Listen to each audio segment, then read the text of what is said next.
Can we have a round of applause? Here are Yann Tiersen and Emily QUINQUIS.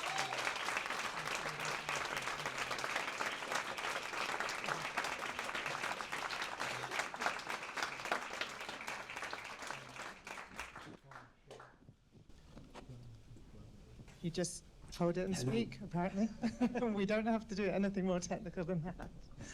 Welcome. Well, welcome, everybody, and welcome, Yann, and welcome, Emily. It's really such a pleasure to be here tonight, just in advance of Yann's sold-out Barbican concert for his stunning new album, Rattling from a Distance, The Liquid Hour, and being joined by both Yann Tiersen and Emily QUINQUIS to talk about their relationship with the earth, really, and how music and musicians can play a role in protecting our precious planet. So I just want to say the way that we're going to do this. So I'm going to have some chat with Yann and Emily for about 25 minutes of the session, and then we will open it up to questions, and keen on questions that are about the topics that we're talking about, really. I'll get a show of hands, and depending on how lively you all are and how many questions there are, we'll see how we're gonna manage that. But you've been told, so you can start thinking about a killer, beautiful, succinct, amazing question for the Q&A part. But we'll see how it goes. So we'll have about 25 minutes, and then we'll open it up for questions. And I'll just introduce myself very quickly. If I may, I'm Cathy Runciman. I'm the co-executive director of EarthPercent. It's a charity that was co-founded by Brian Eno, and our mission is to unleash the power of music in service of the planet. In terms of what that really means, it means that we work with people, with wonderful musicians, who treat the earth really as both muse and beneficiary in their music, people who are willing to advocate for the planet, and then together we also raise funds for some of the most impactful climate and nature work going on in the world. And as one example of the sort of thing we do, on Earth Day, which is Tuesday coming, 22nd of April, we are releasing a suite of collaborations made with nature, and we are thrilled that Yann has created something for the initiative. The initiative is called Sounds Right, which is a groundbreaking project which recognizes and rewards nature as an equal collaborating musical artist, allowing nature to collect royalties for her participation, for the use of natural sounds in music, and then those royalties are directed to conservation work in some of the world's most precious and precarious ecosystems.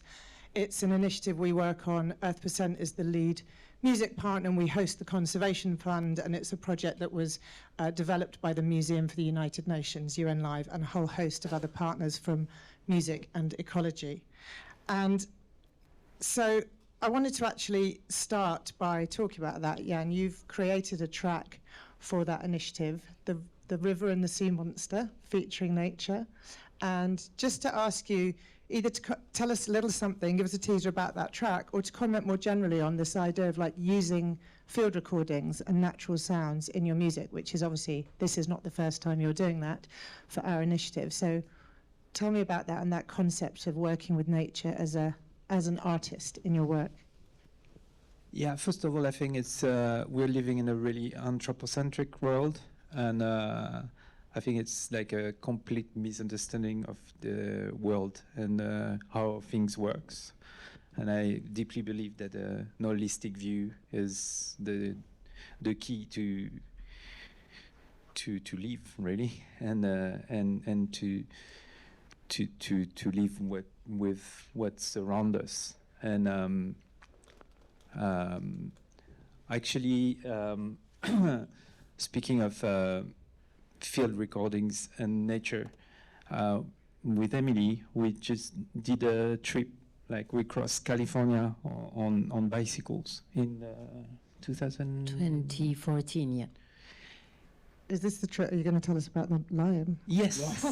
But it's, actually, it's where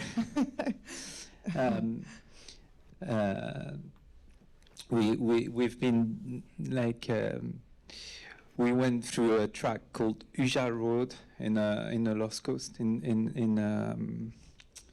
north of San Francisco, and it was a 12 hours ride, 10 hours, and Yeah, yes, I think we had we had at least 10 hours in the wilderness, like proper wilderness. Yeah. And we needed to reach that point where we would go through the woods and then get out of that special area. Yes, and right in the middle, so 5 hours after our departure, Emily heard some weird noise, and actually I just saw a beautiful mountain lion just in front of me, and he was like following us for 20 minutes, and we've been saved by a car full of stupid people that refused to take us on board, and the mountain lion's been afraid, and he left. But I realized that day... She left, actually. She left. Yeah. Patriarchy. So she left. And did you get close enough to find out? Do you know? No, it's just that it was in a period where like mothers were really like trying to seek for food for their babies. Okay. And so it was like more like also because of the size of her. Right. Yeah. It may have been it's most likely that it was a at woman. that time the father, they at the pub drinking, so it is so just like we realized that because we were ignorant and we didn't know the environment, we could have died that day. It changed completely the perception of the world, and like nature was like actually the most important thing. And I started to use field recordings. Oh, that was the inspiration. Yeah, it's not inspiration, that was reality. And so I'm as a musician, I'm living surrounding by nature, as we all are, or by ecosystem. And it can be a city, it can be also an ecosystem full of humans, but it's still nature. And so why not using it?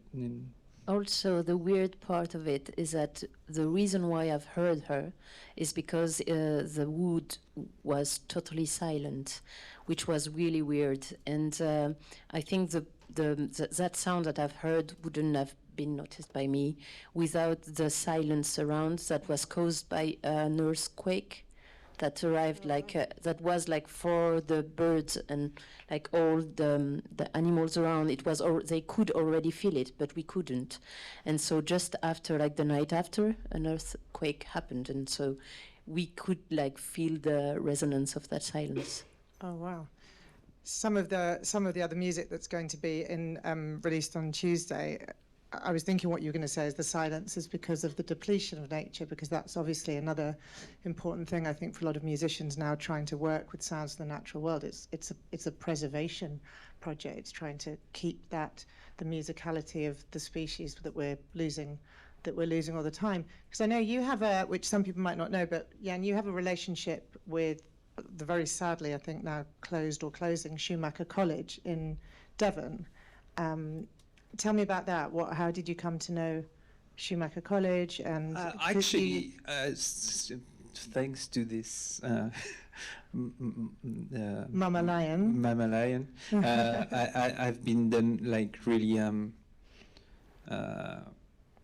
researching, reading, seeing videos, podcasts and stuff about ecology and deep ecology in particular, and I came across like Stephen Harding's, and I actually invite him to do a lecture when I played Royal Albert Hall here. Oh wow!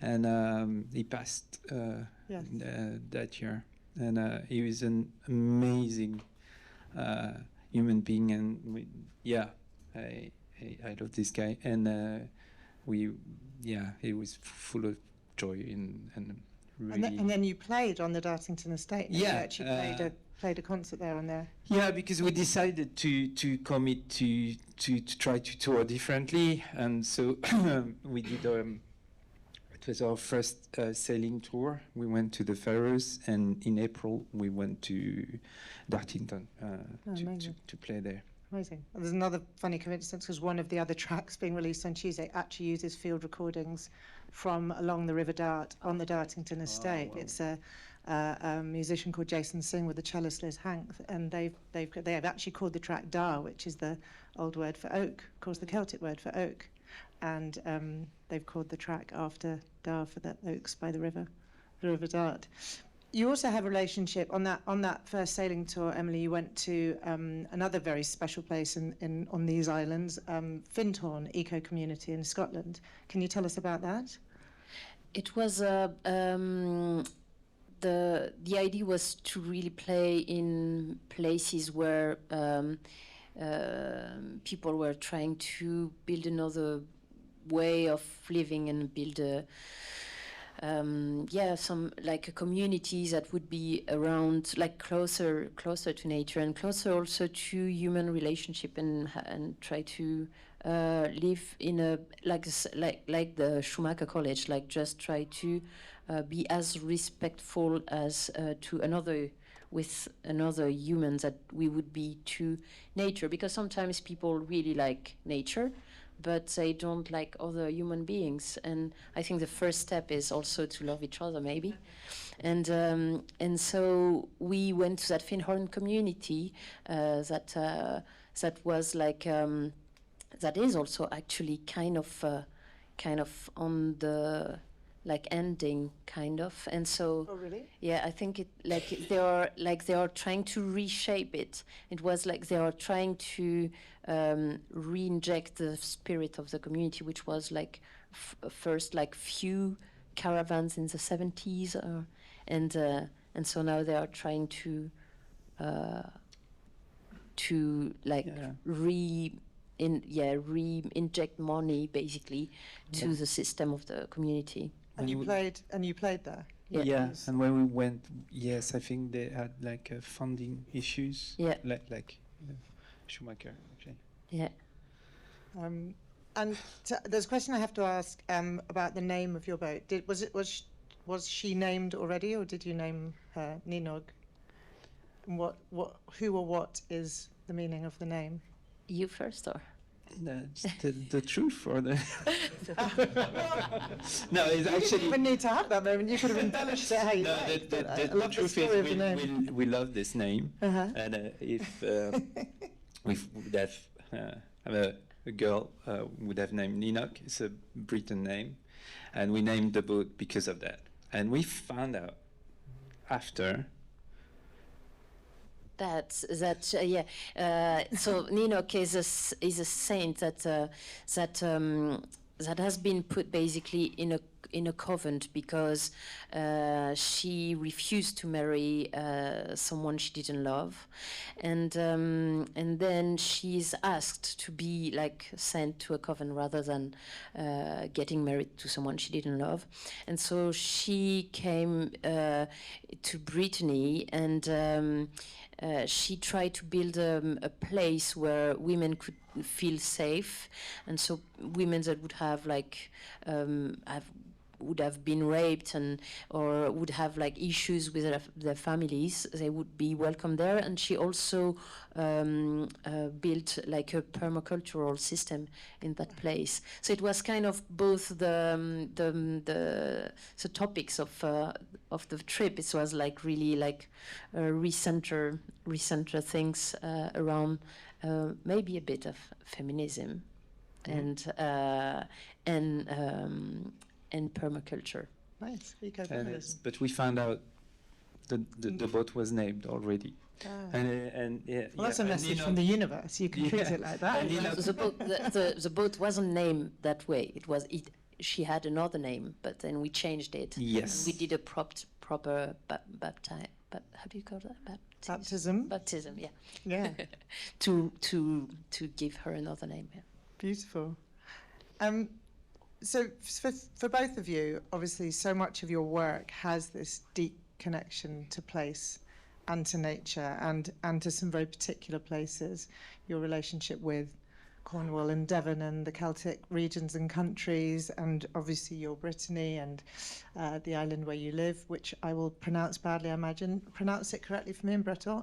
Ushant. Ushant is the English name, Yeah. actually, because it's on a weather forecast. So Ushant is British, so you can't. Yeah, and But is that how you would say? We You live say on Ushant. No, Ushant. we say Usa, which is the. Oh, so I would have got it wrong twice. In Britain, in English. in Britain language it's Usa. In Usa. French it's Wesson, and in English it's Ushant. Okay. So all of these deep connections to very particular places, but I'm really interested, I guess, in how that shows up for both of you in your creative practice. And in particular, all of these ideas of what's outside, the environment, the weather, the landscape, what you're seeing from your studio. How does that show up for both of you in your artistic output? Maybe Yann first and then Emily. To be honest, in my studio, I don't want to see nature, and I want to imagine I'm in the middle of Berlin or cities. But that comes through as well. But that's proper to studio time, not inspiration or what. Like when I have the idea, I actually, want to be more of a geek and just like focus on being in my cave. I think nature helps to avoid social pressure. So it's always, I think, a way to be closer from your true self, and then it's easier to work when you're true to yourself. I agree. I like watching the sea and opening the windows when I'm recording, so I'm not kind of the opposite. But also because I think it makes just me feel just like respectful and humble, and just like that replaces me in my real place, and like knowing I'm just like recording it's just music. It can be everything, but it's still just music. So sometimes when you see a storm like facing you in through the window, it also makes things a bit like lighter in a way. You don't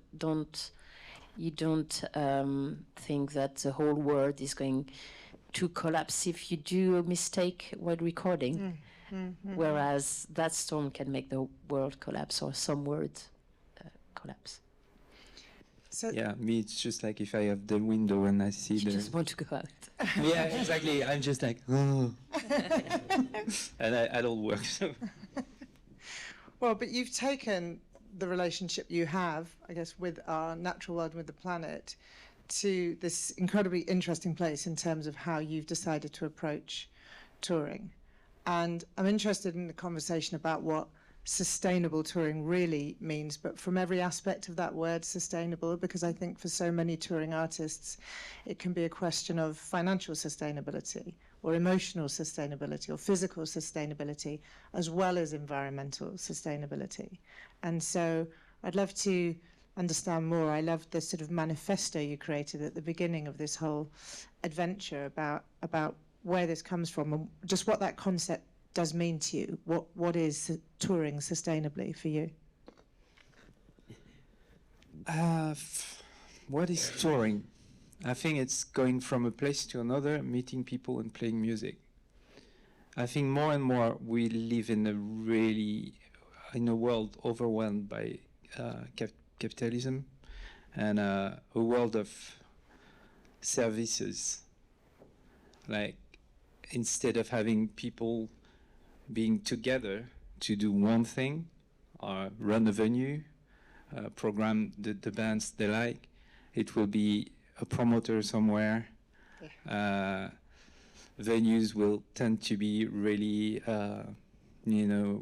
all the same, and like Airbnbs kind of, and they will hire someone to take care of, but like no unity. So that's also one thing, and because I think touring can be more and more like really boring and with no kind of human connection. And that's this aspect is really important, I think, apart from the carbon footprint. I think also it's good to reconnect. As I said, we are nature, so connection with human is like connected with nature, and I really miss that. Sometimes on tour, it's really hard to like the mountain lion was one thing, one sparkle. Another like more negative sparkle was one day I did a gig in a city, and I didn't see a human being all day. It was like me on stage with like all of us, so our crew, but no connection. And I thought, what the fuck? As I'm coming from a more, Mulder, so post-punk stuff, where you just do a gig, then you crash on the sofa, and after, and you hang over the next day, and you saw lots of people, and it's great, and that's what I like. So I decided to change to have a more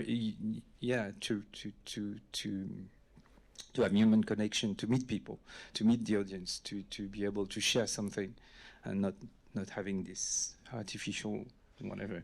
And sustainability, going with your boat. It's what we're doing. Is like going with your home. So there is no. If you try to be sober, not being a big crew, and you're with your home, then you don't have financial pressure as well. So you can play free gigs, you can play really small venues as well as big venues, and you can escape the system, and you're sustainable as well. I mean, your carbon footprint is like way less because you're not 1,000 on tour. You don't have 4 trucks or whatever. The system doesn't always like it, right? When you try to No, I actually last year I did a tour with my camper van with my dog. She's a she, and it is great. And it's just crazy because the idea, I didn't want any rider, any catering. I just say, okay, let's share something together. The only thing I want is a garden to park my van and to sleep with my dog. Oh my God, it is such a pain for people in some of the places. They would have loved, I want a 5-star, 4 bottles of champagne, 2 grams of Coke or whatever. It's crazy. The standard, right? Yeah, it is interesting how hard, I mean, with a lot of the work that we're doing, how hard these very established now systems find it to move at a different rhythm, to follow more natural rhythms, or to find a more humane way of doing things. So I'm about to open it up to questions, but I'm using host privilege because I want to squeeze one question in that I had for Emily, just talking about this idea, I mean, again, deeply rooted in place, but about the importance for you of working in the Breton language. A lot of the work we do to support indigenous communities around the world in the work they do to preserve nature. So the health of minority languages is in fact a really good marker. It's an incredibly good proxy for the health of all biodiversity in a region. That sort of biocultural diversity is a very good marker for the health of nature and diversity. And just for you, why is that such an important thing? I think the language really translates the people's minds. So it's super important to if you want to get to know someone, to speak their language is like, I think, is the first step to getting to know that person. And in my history, so Breton language was okay until my grandmother, and then my mother went to school when she was 6. She was speaking only Breton language at home, and so at school she was forced to speak French, and she was not allowed either to spit or to speak Breton language. It was written like this on the walls, and after that the language has been lost in my generation because it was a bad sign, bad evolution sign if you were still speaking Breton language. And I really think that at this moment we've lost the meaning of all the surroundings. We've lost the meanings of the name of the places, the name of the plants, the name of even the name of people, because we all have Breton language name that for me, for instance, has been Frenchified, because mine was K-I-N-K-I-Z and now is Q-U-I-N-Q-U-I-S, so that people would understand it, but they never understand it. So this kind of change has been really harmful for the understanding of Breton culture in general and nature, and for instance, places like talking about the sea, places where it can be dangerous, like a rock, which is dangerous, had a proper name and a very specific name that would tell you that you shouldn't go near this rock. But now that you don't know the language anymore, you would go with your boat and you would crash on the rock. And so that it's like small things like that just make people just disconnect with their culture and their nature. So true. So I'm trying to do songs in Breton language, just so that at least some words can stay recorded somewhere. It's beautiful. It's beautiful. So one thing to say, it's in 1 minute. Apparently there's going to be an announcement that for some reason they can't filter out of this room. So we're going to hear the general stage announcement saying that the main doors are open. You don't have to rush off because you still have loads of time. I think this is the man you came to see, so you're all fine. Stay put, but it means I'm about to see. But first of all, I just wanted to get a show of hands as to who has questions. I always have lots, so I can kick it with 1, 2 more. So we'll start. Okay. My delightful friend Gillian is coming around with the mic. So hands up again for our 2 questioners. So we'll take them one at a time. So I've got you afterwards. How's it going? I was surprised to hear some of your music. It reminded me of Irish music, and then I found out you're from Brittany, and I was just wondering if you could talk about the influence on Celtic music on your music. Very nice question. It's a tough one. I don't know. I guess it's subconscious. But in Brittany, music is really important, and I grew up, of course, listening to Celtic music as well as more like rock music, and I guess it shaped my, I don't know. I grew up with I have this. an idea. Yes. I think that also, language-wise, you've got the musicality of the language that you've grown in, surrounded with people talking with this rhythm, and so I think spontaneously you would go using the same rhythm in your music. I think. Yes. That's true. I'm the brain. He's the fingers. And it reminds me it's I don't know who said that, but it's very funny. Speaking of rhythm of language, that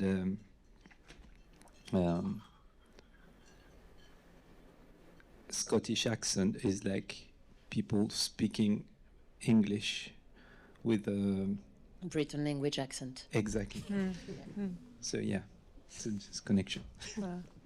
Thank you. Next question. Hi there. I just wondered whether, having had this experience of touring differently and kind of trying to interact with it more on this human level, whether it had the positive effect that you'd hoped that it would have. Yeah, of course. Actually, it's an adventure. I mean, as I always said, I'm too old to stay in my comfort zone, and you know, I'm living stuff every day. As on a normal tour, you just wait and, you know, be bored a bit, or you can drink, but you know. So yeah, it's changed everything, and it's always wonderful. Oh, it's also, I don't know. I remember we played in Shetland, and we played in a church, desacralized church, run by people in big town and South Shetland, and it's really nice. And at the same time, there is the tall ship races, and I play in a tent, and it was really good because nobody knew I was playing there, and so some people knew, but few. And so I played. There was like some grumpy tourists, like, "What, this guy playing piano? Eating their I'm eating sandwich." my fucking sandwich." Bloody French. And I love that. It is like a bit of a luxury to, you know, start from scratch again and try to convince them that, but no way. They kept talking. It's such, I mean, I think for most people, it's a really extraordinary idea, that like willingness to go to really try to meet people, this human aspect of what you do. The whole, I mean, I can't imagine just any a typical promoter just having their mind blown by the idea that you wanted to work in that way. But was it incredible? Was it very frustrating? You know, the sort of logistics of it, trying to tour the way you wanted to tour against what the system is trying to impose on you. With a boat, it's okay, because anyway, it's the sea that is the tour manager. But then you can't do anything. It's more frustrating when you're down to earth, and you're just like when I'm touring with my van, because then you get like, you know, parking issues, like, I mean, really annoying stuff, and you think, oh my God, why am I doing that? But at the end, it's great. Also, there is a thing that I think has been like at some point like an important thing is like not to be surrounded by concrete all day long. Like sometimes when you go touring, you're in a tour bus, you go like under the venue and then you get out. You don't see the daylight, and if you manage to see something, it can be concrete all day. And I think that was also something with the camper van. You stay kind of in a concrete world, whereas when you are on a boat, at least you've got a bit of. I was in gardens. So. Yeah, but I mean, you still are on the road. Yeah, I know. On fossil. Do we have more questions from? Yes, here. Can you? I'm not in the way. Hi, I just wondered what if there was any sort of noticeable approach to your melodies or your chord progressions or anything that changed once you started using the sort of field recordings, or sort of before and after the lion incident, or how that shows up in your music.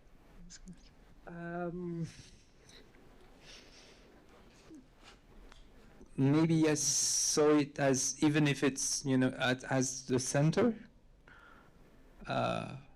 opposite to something that I was adding to the music. So maybe that, yeah, the perspective changed, yeah. Did your music change after the lion? Mama Lion? I think the Breton language kind of arrived like a normal thing after that, because of that, because of knowing the place where you are and your roots, and like getting to know who I was before putting myself in another environment. And in your music, there was something with the locations, and like when you began working, especially on that end.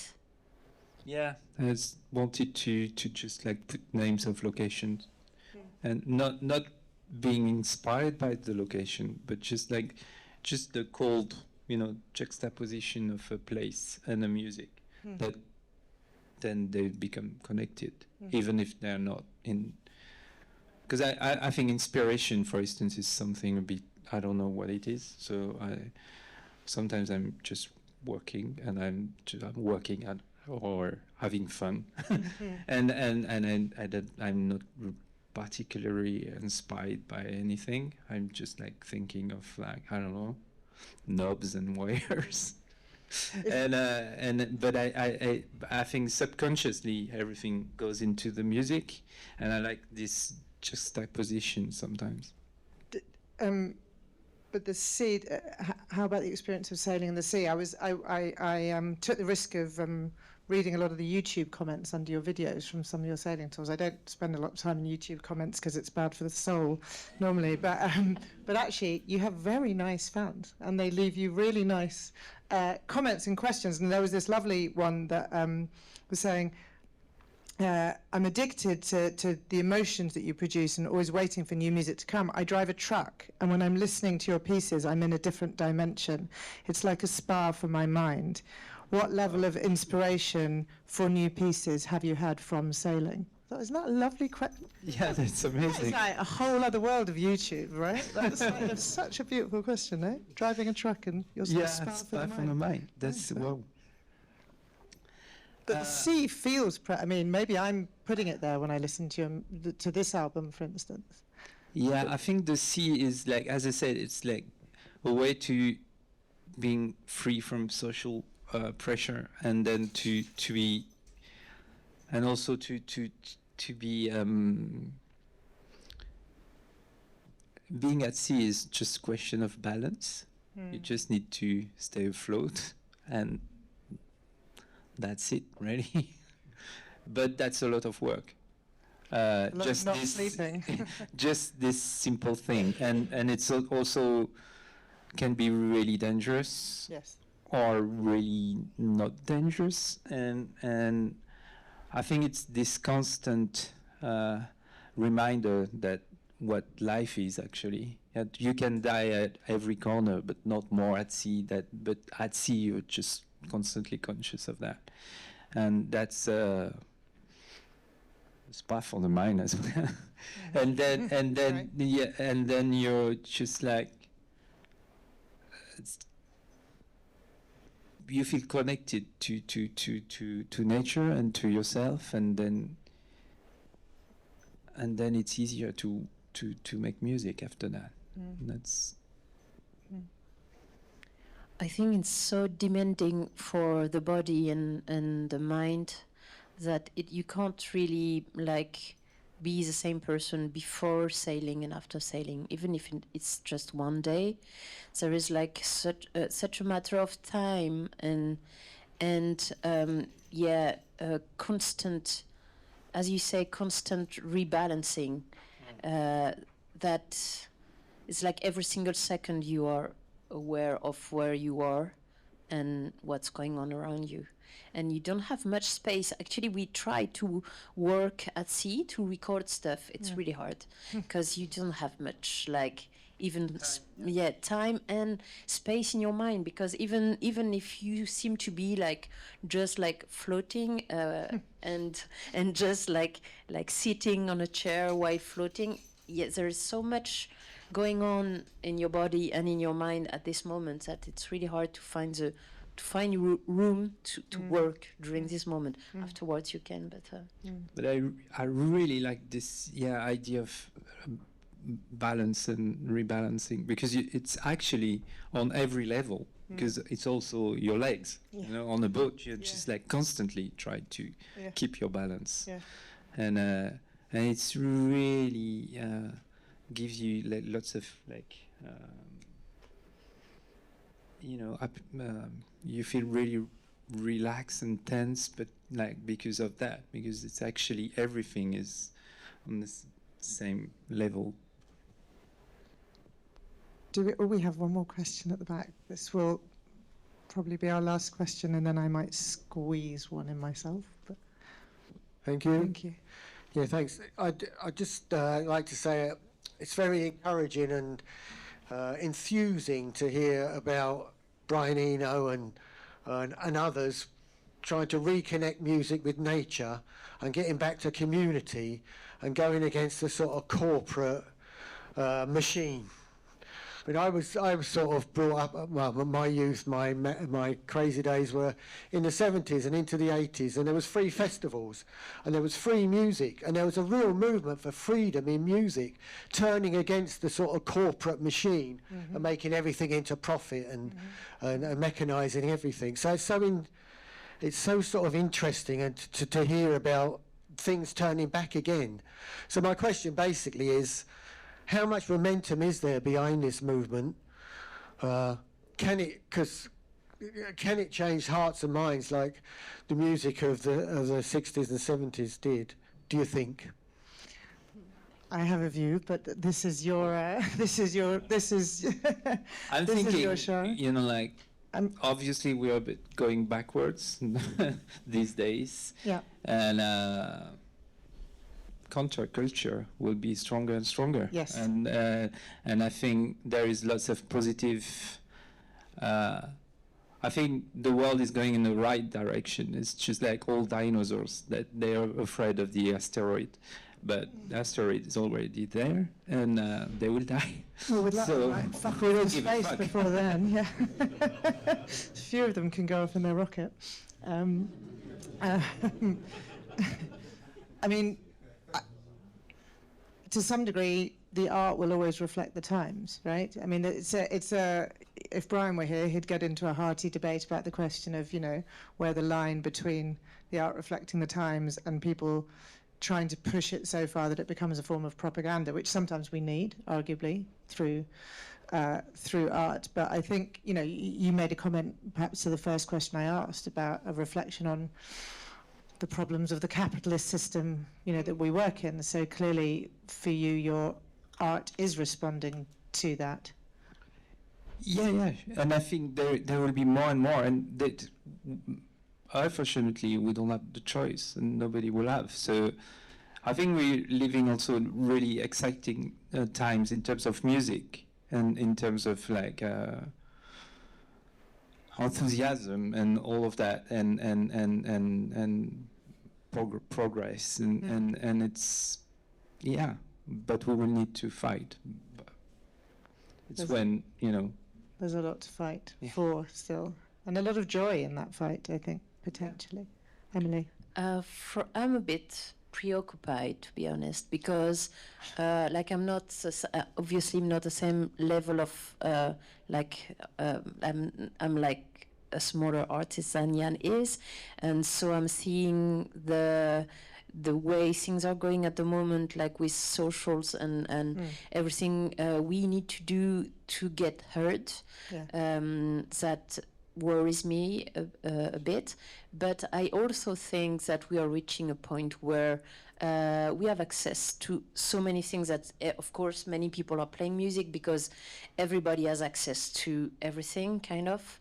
But now we are reaching a point where I think we are going to overcharge the hard drive, and it will just like freeze at some point, and then we'll go back to these I think very essential moments that the 70s or the 80s had, and that we kind of lost, like with all the system with the big venues.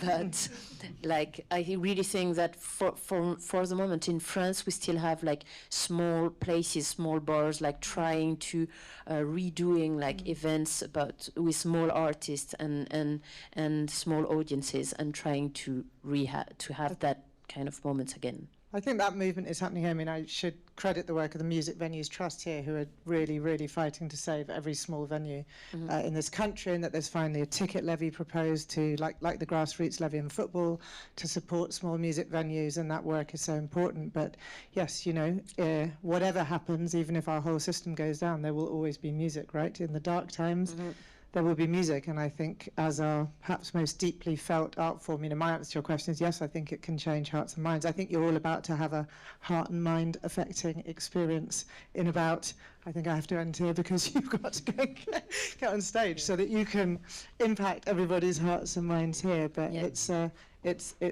important, beautiful thing. And I think the way that you're doing the work that you both do together is something we should all be hugely grateful for. And yes, if I may, you may. You just run to Andert's gig, which is opening for Yann tonight, because he came to our island and we share a bit of nature moment around modular synthesis. And you should really rush to see him. Thank you so much, both of you, for being willing to take this time for such a big show. And thank you for the work that you're doing. And thank you for the track you've given us for Earth Day on Tuesday.